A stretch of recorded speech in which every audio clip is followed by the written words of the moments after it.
ఇలా ఉంటే గుమ్మడికాయ పాదనండి. చూసారు అసలు ఎంత గుబురుగా ఉందో. ఇది పాత క్లిప్పు. ఈ క్లిప్ కాకుండా అసలు రీసెంట్ది వేరే ఉంది. అది నేను వీడియో తీయలేదు. దానిలో ఒక చిన్న పింద కూడా వచ్చింది. కొంచెం ఎదిగినాక వీడియో తీయచ్చు అనుకున్నాను. కానీ అసలు చూడండి ఎంత చక్కగా ఎదిగిందో చూడండి. పాదు మంచిగా ఆకులు వచ్చి మంచిగా ఎదుగుతుంది. అలాంటి పాదు ఇప్పుడు ఇలా అయిపోయిందండి. చూడండి, చూసారా మొత్తం వాడిపోయింది. మొత్తం పీకేసానండి ఇప్పుడే. మొత్తం ఆ పాదును మొత్తం పీకేశాను. చూడండి ఆకులు ఎలా అయిపోయినాయో. అసలు ఆకు సైజు చూడండి ఎంత ఉందో. అలాంటివి వాడిపోయినాయి. ఏంటా అని చూస్తే చీమలండి. చూడండి, దాని టబ్బు బార్లు ఇచ్చాను. ఏంటి అసలు ఏమైంది దానికి, మొక్క ఎందుకు వాడిపోయింది అని చూద్దామని. మొత్తం చీమలండి. అది పీకినాక కనిపించింది, ఆ పాదు పీకేసినాక కనిపించినాయి మొత్తం చీమలు. చూడండి అసలు దీని నిండా చీమలు. కింద అసలు ఎలా పాకుతున్నాయో చూడండి. మొత్తం చీమలు మొత్తం. అసలు ఇది దాని టబ్ అండి. ఇది దాని టబ్బు నిండా కూడా చీమలే. మొత్తం చీమలతో నిండిపోయిందండి ఇక్కడంతా.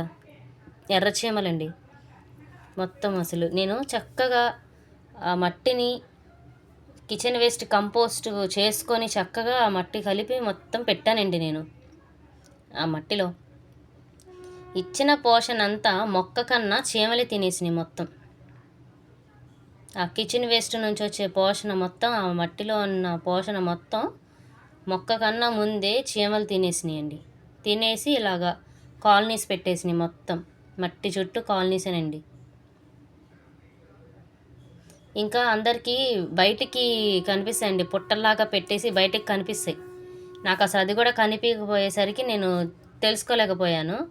ఏంటి మొక్క చనిపోయింది, అసలు వాడిపోయింది మొత్తం అని చూస్తే పైకి వస్తున్నాయి చీమలు. ఒక్కొక్కటి వస్తున్నాయి. దాన్ని పీకేసినాక గుట్లు గుట్లుగా వచ్చేసండి. ఏంటా అని బోర్లు ఇచ్చానండి. చూడండి ఇలా ఉంది బోర్లు ఇచ్చిన తర్వాత పరిస్థితి. చూసారండి ఎలా ఉన్నాయో. అసలు మొత్తం చీమలేనండి. పాపం ఏం బతుకుతాయండి చీమలతో ఆ మొక్కలు. అసలు ఏం బతకనిస్తాయి అసలు ఆ మొక్కల్ని. ఇచ్చిన పోషణ అంతా మొక్కలకు ఇస్తే ఇవి తింటున్నాయి. వీటికి ఏదో ఒకటి చేయాలని నేను కొంచెం కారమను పసుపు జల్లుతున్నానండి ఈ మట్టిలో. జల్లకపోతే కనుక అసలు అవ్వదు. జల్లుతున్నాను. ఈ కారము పసుపు కొన్న ఘాటుకి ఈ చీమలు వెళ్ళిపోతాయండి, లేకపోతే అక్కడే చనిపోతాయి. అందుకనే జల్లుతున్నాను. చక్కగా జల్లేస్తాను మొత్తం. అసలు కాళ్ళు చేతులు మొత్తం కుట్టి పెట్టినాయండి. ఇప్పుడు మొత్తం కుట్టేసినాయి కాళ్ళు చేతులు. ఇంకా మనుషుల్ని ఎలా కొడుతున్నాయంటే అసలు ఆ మొక్కలు ఏం తట్టుకుంటాయండి, ఏం బతుకుతాయి అవి చెప్పండి. మొక్క ఎదగట్లేదు, పిందొచ్చిందల్లా ఆగిపోయింది ఏంటా అని నేను అనుకున్నాను. మొక్కను అనుకున్నాను నేను, కానీ తప్పు. ఈ చీమలు అనాలన్నమాట. ఇలా ఉంటే అసలు మొక్కలు మాత్రం ఏం చేస్తాయండి. మనుషులమే మనం ఏం చేయలేము. అబ్బా అని వెళ్ళిపోతాం. మొక్కలు మాత్రం ఏం చేస్తాయి. చూసారా మొత్తం చక్కగా జల్లేసాను. దీనికి పని చేయకపోతే నేను కొంచెం చెక్క పౌడర్ కూడా జల్లుతాను, పనిచేస్తుంది.